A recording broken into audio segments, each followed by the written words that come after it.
Hello and welcome to the Elemental Entrepreneurship Podcast. I'm your host, Cera. Thank you so much for being with us today. If you're new here, welcome, buckle up. It's a ride. If you are coming back, thank you as always for coming back. It means so much to me that you take the time to listen to this show when there's so much content in the world. So I always just appreciate each and every one of you so much for being here. Today on the show, we are in for a treat.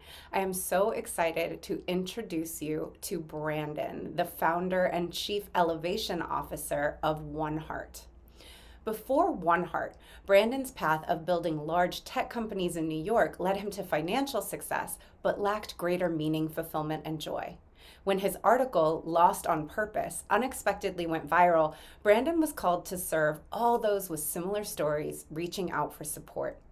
Brandon founded One Heart to create new paths for leaders seeking more fulfillment and purpose-driven lives. By elevating the consciousness of powerful leaders, their contributions create greater positive impact, harmony, and balance in the world, which you know we talk about all the time on this show. We need the heart-centered people doing their heart-centered work. That's what we're here to be doing. In its 6th year, One Heart's 8-week Living Beyond program, which includes a 1-week retreat with ayahuasca in Costa Rica, has served nearly 1,000 leaders. One Heart is known for its deeply integrated and holistic offering and inspiring community. One Heart combines top facilitators across modern and ancient modalities to support physical, emotional, and spiritual well-being via highly curated, best-in-class program. Brandon lives in Costa Rica with his wife Jeanette and their recently born daughter Spirit. Congratulations. Thank you. Individually and together, they lead retreats and create experiences that support others in creating lives fully aligned with their soul's calling. I'm so excited to talk with you today. Brandon, thank you for being here. Thank you for having me. Excited to do this as well. Thank you for the work you do.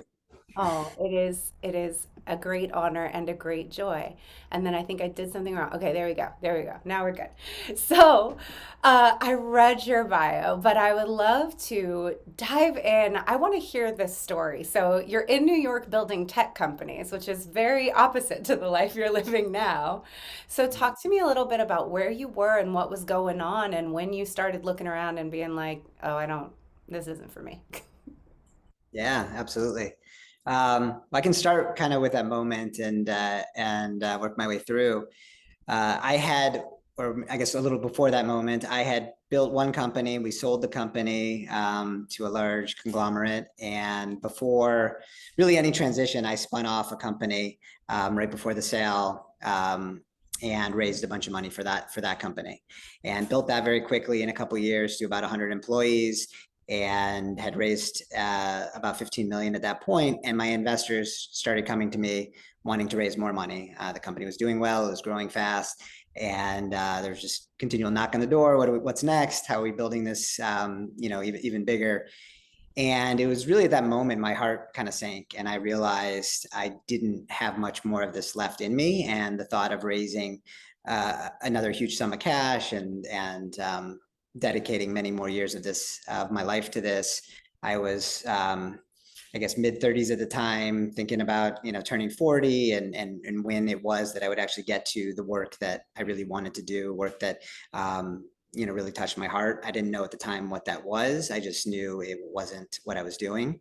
Around that same time, I was in a marriage that that I wasn't fully connected with, and and living in New York at its, which I loved for many years, and just kind of had grown apart from it. And so I was kind of in this space of like, kind of feeling like I was in the wrong place in kind of all different aspects of my life, really not feeling the joy and fulfillment. I had checked all the boxes, nice condo in New York, great wife, having success, building great companies. Our companies had amazing cultures.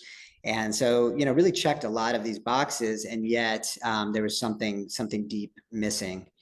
And my investors kept knocking. I kept kind of putting off the fundraise, and eventually I was fired from the company that I had started, as they wanted to, scale this a lot larger and raise that money. And so that kind of began my search. And around that time, I was introduced to ayahuasca. And even prior to that, I had a lot of spiritual curiosity, and I studied Kabbalah and read a lot of books, and was always drawn to it. However, it was very much an intellectual exercise. So I was always, learning and growing in that way. Yet, still very much in my head as to what to do, how to plan things out. Typical kind of startup mode of like having all the plans beforehand, the business models, which end up going by the wayside in startups anyway. But really very much kind of in that space. And with ayahuasca, for the first time, I really connected much more deeply to my heart and my intuition, and started really feeling into what it is that I wanted. And that led me on a path really for a couple of years of just exploration, of travel, of more plant medicine, of a lot of other modalities and programs, and just really growing and learning about myself. And through that experience, I shifted many aspects of who I was and my life, and was feeling in a really good place. However, I felt like most of those around me didn't really understand who this new Brandon was. I mean, people saw me as, this guy that walked and talked fast in New York and was constantly building things and pushing, and that really wasn't who I was, at least not who I wanted to be. And I decided and began writing this article called Lost on Purpose, really first and foremost to kind of explain to myself and to others around me who it is that I was, and the journey that I've been on. And I was very hesitant to post it. I'd never written anything personal before. I'd done a bunch of business writing, and just ended up posting it on Medium on my 40th birthday. And it was the first article I'd written. I had no following at the time, and it very quickly went viral and had like tens of thousands of readers, and had a lot of people writing me in the comments or messaging me saying, this is my story, this is my story. And what they generally meant by that was a lot of high performers, a lot of people who had followed the programming that they felt was the formula for success, whether that be given by society, by their parents, by their friends, and really didn't know where to turn. And so that just kind of clicked a light bulb in me, like, how can we serve these people? And that's really where One Heart was birthed. At the time, I certainly didn't know much about this world. I had a strong calling and passion and desire to figure it out and to create something that would really allow, especially leaders, knowing the impact that a leader can have, whether it's and how they treat their employees, or what they're creating in the world, or just the practices that they put forth. How can we help them to create that world, help them help themselves first and foremost, and bring that forth into the world? And so that's really was kind of the beginning of One Heart. I love this so much, and I have a ton of questions. So I want to first, if you know it, astrologically, do you know your sun, moon, and rising? Yes. Well, I'm Leo sun, rising is Cancer, and my moon, I'm blanking on it right now. But I know I believe it's another fire sign. But Oh, interesting. I love this. And then also, I love to ask, do you know your human design? Is that a system you've checked into? yeah, I'm a generator. Okay, love it. Sacral? I don't know that. Okay. There's like the sacral kind where your gut yes, no is your thing, and then there's the emotional kind where you have to wait until you've like ridden out your emotional wave. I would say probably the gut. Yeah. Got one? Yeah. So I ask these questions because first of all, I think like my audience loves to know these things about people, and they're like, oh, what a Leo way to do things. But also, I think the human design is so interesting, um, because I do feel that human design gives us such insight into how we make decisions and how we start to understand ourselves. And I want to dig in a little bit. You used the perfect phrase, which is I checked all the boxes. And Mhm. before we started rolling, we were talking a little bit about how both of us work with a lot of clients who are in this similar position of my life is good. Like, there's nothing wrong.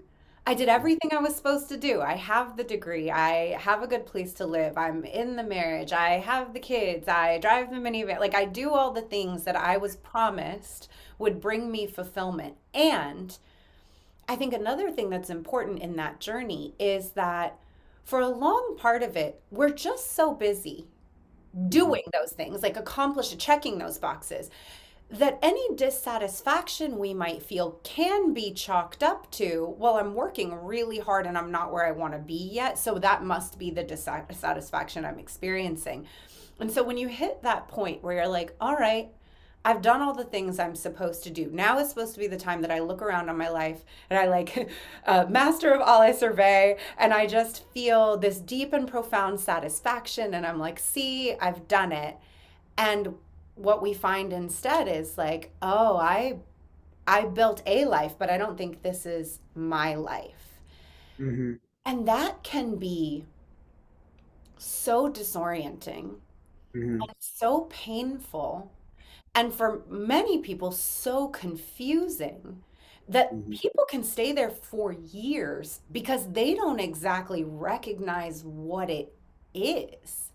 And I Mhm. think that is what leads people, like, instead of to let me leave the country, broaden my perspectives, try sitting with plant medicine. And I'm not saying there's a right way or a wrong way, but it tends to lead people into a therapist's office and an antidepressant because they're Mhm. like, well, there's nothing wrong with me, but I feel bad. So something must be wrong with me, as opposed to, oh, like, my emotions are alerting me to the fact that something in my life is off balance and I need to attend to that. And Mhm. so I guess I'm curious for you, and I was going to ask this already. I'm glad you already shared. You were already kind of a spiritual seeker as a personality. Mhm. What, like, when you started having that realization, were you scared? Were you sad? Like, what did you go through to allow yourself to even admit, I've invested all these years in this and I don't think I want it? Mhm. Yeah, I mean, I think, I think it gets to a point where there was no, I felt like there was no other place to turn.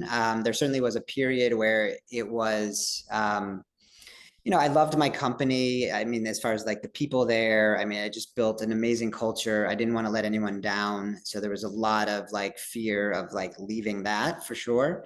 And then even earlier in my career, I mean, it was always, there was no break between anything I did. I mean, even with like, we sold a company and I literally was already, starting the other company. So I'd never taken any of these breaks. It was always like, oh, seeing people travel, or I should be doing that, or like take a few moments to figure it out. And there was just always something within me that was like, no, if I like, take this week off or months off or a year off, like my whole career or my, is going to go to the wayside. So, yeah, there certainly was I guess, a fear element in that. Obviously leaving behind, what the place you live, your partner, ultimately ended up a lot of friends. Um, it's not easy, and I feel like it got to the point where it eventually became easier to make that decision versus to continue on with something that I knew could not bring me the type of fulfillment that I was looking for. Mm. How did you handle that fear as it was coming up of like, I'm going to lose people, I'm going to let people down? What tools were you using to help you navigate that? Yeah. Um, at that time, I had started coaching. I was working with a coach that was really supportive and understanding, and had both like kind of the business path and was spiritually connected. So that helped. I was also, as I mentioned, I was sitting Kabbalah and had a teacher there. And so, it was really leaning into some of the curiosities there. And then when ayahuasca arose in my life, I feel like that gave me a bit of the turning point because I started to be able to see different perspectives, started to feel really connected to something greater than myself, started to feel, and I guess trust more in the universe, in a greater power, and just really feel that connection deeply. And just started, I guess, to have more of a knowing that I had to follow. what I was feeling, and not just, keep doing. Yeah, I love this. Shout out to the coaches and the mentors and the teachers, man. I'm always on here telling everybody, if you're listening and you don't have a coach, you don't have a mentor, that like I've had some people be like, well, what do coaches do? Why do I need one? And I'm like, you can't read the label from inside the bottle. You think that everything in your mind is pretty normal. And sometimes just having a conversation about your feelings with someone outside who has the skills to be like, that thing you just said right there, let's talk about that. Let's pull that apart. What does that mean to you? Like, it's so critical and valuable to have that outside eye on the inner workings of our minds and hearts. Yeah, you're very much in the echo chamber. I mean, I was in New York and my friends were, a lot of like startup guys, and, you're in this hustle and bustle, and you don't really have, you know, I didn't really have those conversations. I didn't really know where to go. So you really need, some contact with another perspective, in order to really see there are all these other options out there. And this is something I do the interviews for just about everyone that comes on our journeys. And, I hear this story so many times. And, most of the people that come on our journeys, I would say about 80% are first time ayahuasca drinkers, many first time to psychedelics, very much achievers in some area of their lives. And they're just not in that world.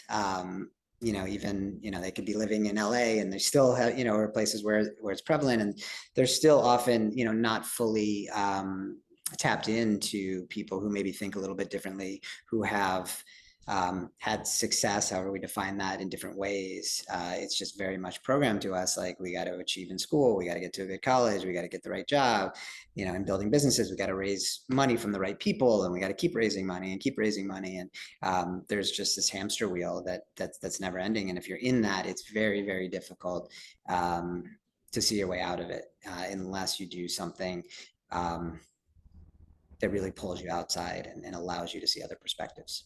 Yeah. And there are a lot of things that can pull us outside and broaden our perspective. One of them is travel, right? Just getting out of the United States. When I was younger, I traveled a lot more. I had a different career and a different life, where I toured as a dance teacher, and I was all over the world teaching dance, and it was very good to me, and it afforded me travel I never would have been able to afford in my 20s if I didn't have this opportunity. But in all these countries I would go to, the funniest thing to me, well, not really funny, it's kind of sad, but like everywhere I went, people was like, so America, why do you guys work so hard? And I was like, okay, how much time do you have? Like, I can tell you, but like, it's gonna look like we gotta really break some stuff down. And Yeah. just being in other countries and being like, oh, what's normal here? Our normal is not the only reality that exists, right? So travel is Yeah. really valuable for that. And then, talking to people who are outside your immediate social circle and your family, hugely valuable. And then, as we've been talking about, plant medicine can be hugely valuable. And so, was ayahuasca your first psychedelic experience? It actually was. Yeah. Okay. And so, do you have a like a synthesized version of like that first plant medicine experience, the takeaway that was the biggest shift for you? Yeah, I mean, I very much did it in a way that I wouldn't recommend now, which was I heard about it from someone I trusted, and as soon as I heard about it, I'm like 2 weeks later, I was in a yoga studio in Brooklyn and sitting in my first ceremony. Thankfully, the shaman there was highly trained Peruvian shaman, and it was a well held ceremony. And after ceremony, went home and was in an Uber that got pulled over and back into my life. And it just wasn't really able to integrate it in the way that I know is super valuable now. Also, obviously, from having doing this work, just really understand the value of like getting away, doing multiple ceremonies, having a comprehensive program that really supports. And that ceremony was obviously enough to get me here. What I really experienced in that ceremony, and it sounds a little cliche, but was this overwhelming sense of oneness and connection to something greater. And I would say I always believed in a greater power for sure, and felt that. However, never experienced it viscerally to a point where it was just complete knowing. And that alone had, and it was enough to really shift some thinking to know that this was something I wanted to explore at a deeper level, to know that there was something beyond, these material achievements that was really important. And so that really opened that up for me. Mm, how beautiful. What a gift. Yeah. I also, I guess, want to touch on because I don't think that this can be overlooked. There's a gender component here that I think is really important, right? For you as a man, as a cis man, as a masculine presenting person in this world, in the tech world, in New York City, there is a lot of expectation about your values and what will be important to you, and that like money, career achievement, checking those boxes is a huge indicator of your status, your power, your masculinity itself. And Hmm. so, as you were saying, right, like your community of people, they're like, what is going on with all this spiritual stuff? And like, what do you mean you're leaving your business? Did did you grapple with trying to explain to men in your life specifically like these realizations you were having that all of these external markers of success weren't the most important thing to you anymore? Um, I think at the time I was just so aware that it was different worlds, that I didn't attempt to do that too much with my existing, I would say friend set and work set of people that I was around. So it wasn't a lot of like, I didn't feel the need to necessarily um well, I guess I had a desire to communicate who I was for myself. That's where the article came from, and to kind of really reset that. However, it wasn't about like kind of convincing others around me. For me, it was like, okay, what do I want to attract, and how do I kind of start to really tap into, this knowing that's coming through pretty strongly. It's still, as the article is titled, Lost on Purpose. It still left me lost. In the article, I talk a lot about, lost being a desired state. I think we're afraid of being lost. However, if we're not lost, we're not going to find anything. We're going to kind of keep on some path, which is almost always someone else's path. And so the ability to be lost and to start to get comfortable in that and know that, okay, there is this world functioning in all these ways. And, I've chosen and am choosing that is not the path for me for fulfillment. And so it was more of an opening, a curiosity, to really go and explore. And was fortunate at that point in my life to take some space to do that. And time. And I think that's one of the reasons why, One Heart has become so important, is like, it's very hard for people to find that space. And I think we've done a great job of, compressing that into an 8-week program.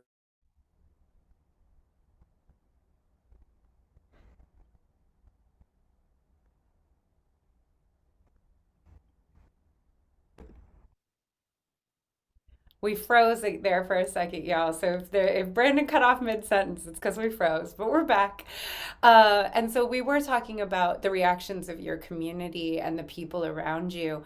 One of the reasons I asked about that is because I think that for other people who are going through this awakening, this transition, one of the things that is so scary is I'm gonna become weird to my friends. Like, I'm going to, right, this thing about losing people and what people expect of us, and how to navigate conversations if someone asks you, like, what are you doing? What are you talking about? And like the fear that we can carry, we all, right, and this is not wrong. We want belonging and acceptance. We are hardwired to want belonging and acceptance. No one likes the feeling of, these people in my life that I care about, whose opinions I value. Now I know that when I start telling them what I'm really doing, what I'm interested in, where my life is heading, our paths may diverge here. And that can be really scary.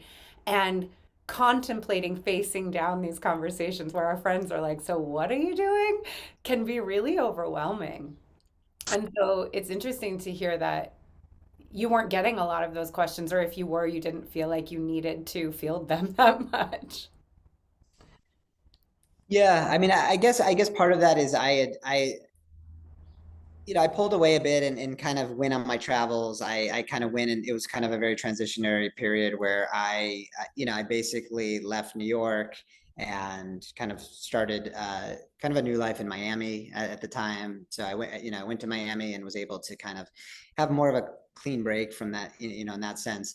Um, but yeah, I mean that pressure was certainly present, and understood. I think it just was uh, a place where I was at an understanding level that everyone's kind of on their own path and kind of fits in our lives at different points in time. I think at that point I had been an extremely loyal friend, and was very close with high school, college, all of my friends, and it just was kind of clear that there was if I was going to build this new life, if I really wanted to put the things I was wanting to put my energy into were not, going out and drinking, and getting drunk all weekend and then working 80 hours a week. That was clear. And so, I just kind of naturally was seeking out something different. And, people show up pretty quickly, if you start to put yourself in those positions.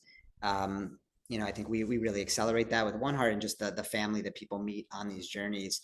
Um, People stay so close, and it's such a big part of this experience. When these medicines, traditionally have been done for thousands of years, they're done in tribes. They're done with your family. You're integrating in life with those people. And, when we've westernized it, it's like, okay, I'll pop into a ceremony here, or I'll go down to Peru by myself and come back. And that's very challenging. And so one of the big pieces of One Heart is to reinstall that community aspect to this experience, so that you are supported, not just even in that 8 weeks. We have 12 local chapters that are doing events monthly. We have virtual groups and events, and so it's very important to if we're making shifts in our lives, and there's new priorities, new interests, things we want to focus in on. There is likely some people will fall out. I just experienced this on our last journey. There was a guy in New York, and kind of similar thing. He just has all these buddies, and they're already starting to give, even before the journey, they're starting to give him shit about he doesn't drink as much and he doesn't do this, and and they're kind of on him on that stuff, and he's kind of already realized that is not what he wants to be putting his energy. And so he had a lot of concerns about going back, and how does he have these conversations, how does he have these shifts. Some advice I received from one of our shaman, that he would always say at the end, was that the people who truly love you will love you for who you are now, and those that don't will kind of fall out. And I think that's very much true. If people, especially with this type of work, I mean, there's when if you're a happier, more fulfilled person, you have more joy, you're more connected to the things in your life, and your friends are kind of not supportive of that. It begs the question of what is a friend, and what are those people that I want in my life that are going to support the best in me. Yeah. And I think it's such a logical shift when we're removed from it. I feel like I have this conversation with people all the time, right? Like the people in your life who only want to be in your life contingent on you making them comfortable are not really your friend. Like you're their friend, they're not really your friend. Um, and like we can see that when we're not in it. But I think that, right, like the scarcity and apprehension we feel when we're afraid of losing people is that's a child place, right? It's just like Mhm. such a gut level abandonment, like I'll be left with no one, which we know isn't true, right? It's not these people or no one, it's these people or everyone else. But I do think it's very normal to be like, oh my gosh, like what if I leave this group of friends and I don't find a new group of friends, or right? It makes Yeah, sense to have that fear of leaving relationships that we will be left with nothing. But I yeah. want to talk about what you're doing with One Heart and the integration you're providing, because it was such a valuable and important distinction about the way these medicines are done traditionally versus the Western one. But before we get into that, since we've been kind of working chronologically, I would love to hear about the article going viral, because I think unexpected virality is such a roller coaster. So talk to me a little bit about, like, did you like wake up and check your phone and you had a zillion notifications? What was that like? Yeah. It was kind of a weird balance, because I have this thing where, like, with businesses and things I've done in my life, where I kind of have an idea when I'm doing something that it's going to be big. And I remember actually with this article, I think I was trying to reach out to Rolling Stone or some big publication. I'm like, this is a pretty meaningful article, and no bites. So I'm just like, okay, I'll publish it myself. And I didn't think, I didn't know how exactly that would translate into much. And then when I started seeing people associating with me and the true me.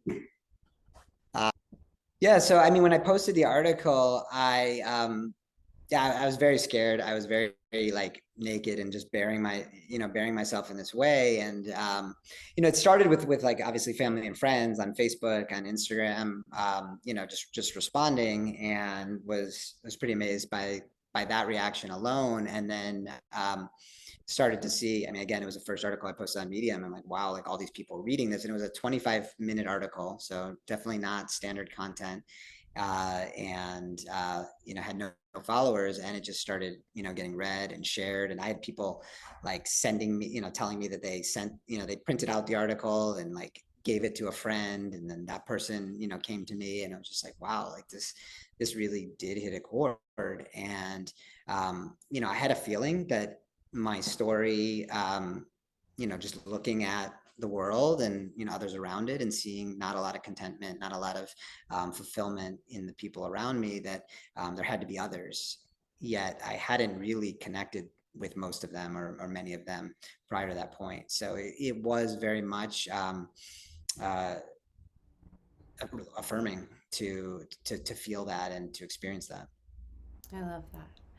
So let's get back into what you were talking about the way that ayahuasca is done traditionally versus how it's westernized. Do you want to just share a little bit more about that idea? Sure. I mean, in tradition, I mean, before Westerners were even visiting, I mean, this is something that existed within the tribes, and pretty much, all tribe members would experience this, often from young ages, and they would experience it together, and so it would be a part of their lifestyle. Obviously, whatever happened in their lives beyond that point, they were living together in community, and had that understanding, had that connection to spirit, and to this greater knowing. And so it's very different than someone who maybe, like myself, goes to a yoga studio in Brooklyn and is in an Uber the night, that night, and is back at work a couple of days later. And it's very hard because you have all these new realizations, you have all these things that are new and birthing within you, and you don't know how to express them, you don't know if they're normal, you don't know how to make maybe more of them, or where that leads, or what the next steps are. And so really creating that was important. How do you recreate that level of support, of community? Because I think very much the outcomes of this work, I think if you're with a qualified medicine practitioner and held in a space that's held well, it's extremely hard not to have major breakthroughs through this medicine, and that's going to come. The question is, what do you do with those? How do you actually make life change? And we see this as people go home and like they're hit with, the world hasn't changed, they may have changed, and the world around them, their families, their work has not changed, and there's specific challenges and things that arise. And without having that community, without having people to go back to or see others navigating that, it makes it extremely more challenging. And so it was really important that we put together a comprehensive program. I mean, to this medicine, it's a big commitment. It's not an easy thing for people to do. There's a financial commitment, a time commitment, and when you're doing it, like, how can you really get the most from it? That's really important. Yeah. And so how do you answer that with your program in One Heart? Yeah, so I mean, there's a few ways. One, as I mentioned, when we started One Heart, I don't know that I had seen anyone that was doing kind of the before prep or the integration. And so that became a key pillar. So before the journey itself, one, we have a lot of materials that we send to people that really support them in some of the topics and things that are going to arise. Nothing specific really to the medicine, but things like surrender and what does that even mean, and getting into some of these topics. And then we begin and connect everyone in for group calls. We also have what we call elevation groups. So we break the groups into smaller groups with elevation leaders that are alumni coming back to be in service. And so there's like this other level of support where they have a personalized elevation leader, they have a smaller group to share with. And then coming in, people are already very comfortable with and starting to feel, very safe in the container because they've met the staff. We've been interacting a lot via the channels, via the calls. And, being open and feeling safe is really a big piece of this work. The more open and safe we feel, the deeper we can go and the more vulnerable we can get, which creates a lot of the shifts. So it's, before it's really setting that up and that allowing people to really feel safe to be vulnerable and open. On the journey, we have an amazing team, just really heart-centered people that love doing this work and are doing this work themselves. Myself and most of the team were on a plant dieta in Peru recently. We're going and doing the deeper work and bringing that back and really helping to serve others. We have a lot of programming outside of the medicine that people have massive breakthroughs from in different workshops we've developed around key themes to other modalities like breath work, temazcal, ice baths, and we leverage each thing to really build on what they're learning. There's it's important like to get triggered, to get, have different things come up because that's really where we learn. If everything's just kind of this perfect situation and, experience something, it's really how do you put that in action? So there's different things that come up that people are able to really experience and move through, things that maybe they've been dealing with for 10, 20 years of their life. And all of a sudden they see it. They see that trigger differently. They're able to experience it differently. And then we also have Mike, who's one of my partners in these journeys and hosts with me. I mean, he coaches world champion athletes and CEOs around mindset and flow state technology and neuroscience. And so bringing that aspect into the work supports as well. We also added a functional medicine part as well recently that people can actually see a functional medicine doctor virtually and really get a real view on their health because oftentimes things like hormone imbalances and inflammation and other things can really affect our mental state, gut health. And so when you're able to combine that can really multiply the effects as well. And then post journey, the integration really keeps people in this work, keeps people together, feeling supported in community. We get to see what each other are going through. People are extremely close at this point. Everyone knows each other inside and out, especially, their elevation groups, they have buddies, roommates. So people are really tight and they have all these other examples of how people are doing this work. So if someone's having a really tough time, someone else may have just gone through that, or someone else may, be having an amazing, breakthrough that we can learn from. And so, that aspect of it is really important. And then our integration program really focuses a lot on creating kind of new operating systems. So I call myself a recovering type A, and I would say a lot of the people that come on our journeys are recovering type or are type A's. And so how do you continue to create in this world without it being the constant push, push, push, goal, goal, goal, never celebrating ourselves? And so we create some frameworks and ways to codify really what we've learned, what our highest self is sharing with us, so that when that that naturally fades, we have that really documented well, and we have specific processes and ways to bring that forth in our lives on an ongoing basis. This is all so beautiful.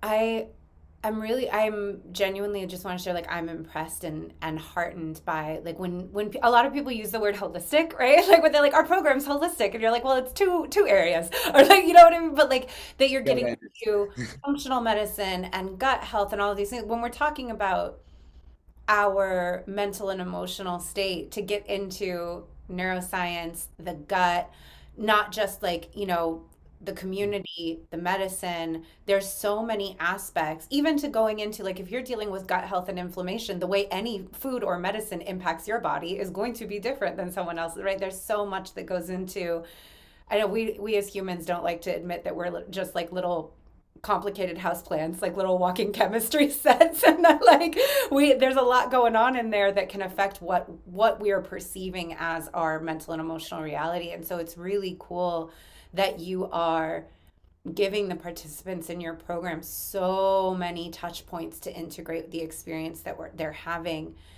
Before we get into what you have coming up and where people can find you, we already highlighted something that, like, even as I'm about to say this, I feel myself getting really emotional because it's such an important piece. You had an experience where you were lucky doing ayahuasca in a yoga studio in Brooklyn. You were, as you said, lucky that the person who facilitated it turned out to be a well-trained person. And while Mhm. the integration on either end wasn't ideal, at least you had someone well trained Yeah. facilitating the actual experience, and the medicine you got was real medicine, right? Like, things happen out here that are really dangerous. There was an article in a podcast out, I believe it was through The Cut last year, about rampant abuses in psychedelic healing containers that started in my hometown in San Francisco. And there it's really important, everyone listening, anyone watching this, people who are seeking psychedelic intervention tend to be, first of all, sensitive people, and many of whom are already in a vulnerable place. You're looking for something, and many of them are in pain in some way in their life, and they're looking for answers. They're looking for this shift in perspective, which means we're vulnerable. And if you go into a situation with someone that you perceive to be an expert and a guide, you are unfortunately at risk to being taken advantage of while you're in an incredibly vulnerable state, because your version of reality is melting around you. And there are, unfortunately, people out here taking advantage of people in this state, people using it for their own gain, people using it to prey on people. And even within the psychedelic community, there has been pushback against people speaking out against these abuses, because so many people are working to get these substances legalized, regulated, right? Like, to decriminalize psychedelics for the uses of healing. And so there is, right, I just want to name that in our culture right now and in the world right now, of people who are heart-centered good people trying to advocate for the use of these medicines in safe interventions, there are people who are also taking advantage. And then there's a difficulty of, like, if we let the reports and the allegations of abuse come out, we can set back our efforts to get these medicines regulated and more widely available. It is we're in a we're in an interesting in between place with these types of medicines in the United States, right? Ketamine therapy is starting to be more regulated, more available, more legal. People are talking more and more about the use of mushrooms for post traumatic stress. People are talking about iboga for addiction, right? Like, we are starting to have conversations about how do we get some of these substances that other people have known for decades are valuable treatments for these conditions into the mainstream. And they're still not in the mainstream in enough of a way to make them sometimes dangerous. And so I guess what I want to get into is, like, if somebody is looking for this type of experience, this type of healing, what are the things that you would tell them? Like, even if you're not coming to One Heart, here's what you look for, here's how you vet. What would you tell people to look into? Yeah, I mean, one is to really understand the practitioners, the medicine carriers, and what their paths have been. I've seen, I've seen people serving medicine that haven't done dietas in Peru. I mean, I've done two, and I'm nowhere close to wanting to serving medicine. So, I mean, there's particular like training and like, the people that are really serving this medicine. I mean, the carriers we have, I mean, they're spending months and years in Peru, in huts with no water, no running water, with themselves, receiving this medicine, receiving the other plants and the knowledge that comes with that. And so that's a huge thing, to really understand, like, what have these medicine people done to really train themselves and to be in service to others. And I think it's a huge red flag if they, if you're serving this medicine and you don't, for what, put yourself through that and want to do that in order to be a clear enough vessel, in order to be enough in the space to be able to bring this energy to others. There's a lot of questions I would have. So that's one of the bigger ones I would say. The other, yeah, is integration. Like how, I've heard about, you know, places, people that didn't do integration because they want to repeat customers, or, it's like, if you're not, I tell people, like, I hope they never, you don't necessarily need to do ayahuasca again. We don't allow people back in certain amounts of time. So it's like, if you're doing this medicine, it's kind of like, there's people that will maybe jump for the high. So you're, and not in a traditional drug sense, but it's like the high of the breakthroughs and the insights, and that's beautiful.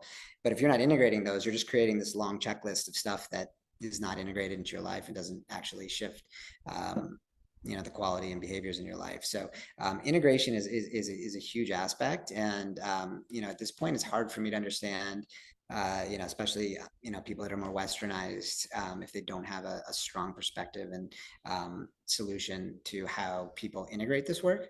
And then, yeah, I mean, there's, I think just really also just really getting one, I mean, about 80% of people that come on our retreats are referred. So, good referrals, going to something where you don't know someone that has been there is a lot more challenging. If you have, I mean, sometimes when we have people that are not referred, I'll offer to put them in touch with people who have been on our retreats. So, just really, getting that feel and getting a feel for, the people that are organizing this and running this, and why are they doing this, and what is their calling and reason for this work. That point about getting in touch with other people who have sat with the medicine carrier is so huge. And just like, yeah, like anyone that you're considering sitting with, if you ask, can I talk to other people who have sat with you before, and they don't say yes, maybe don't go. I think that's a really valid point. And I think I just want to throw in, and this is just my 2 cents. If you, I don't know if you need to hear it, but if you need to hear it out there, you can leave at any time before you've taken anything. If you get somewhere, I've heard stories of people traveling somewhere, getting there and being like, the vibe was off, the communication was unclear, I felt uncomfortable, I had red flags, but I just kept going because everyone kept reassuring me it was okay. Always in Mm. life, but especially in any situation where there's going to be substances involved, your gut is the ultimate authority. And if there's a part of you that's saying, get out, don't do this, fuck the money. You can make the money back. You can always like get out if you need to get out. Don't sit if it feels wrong. Go somewhere else. And I speak to people who, it's heartbreaking for me every time I hear those stories, but I speak to people who've had that. And oftentimes, it was 5, 10 years ago. And like, they just now have the courage to come back to this. Maybe they've now been referred by someone and, understand that there's a different experience, but this is something their soul was calling for 10 years ago.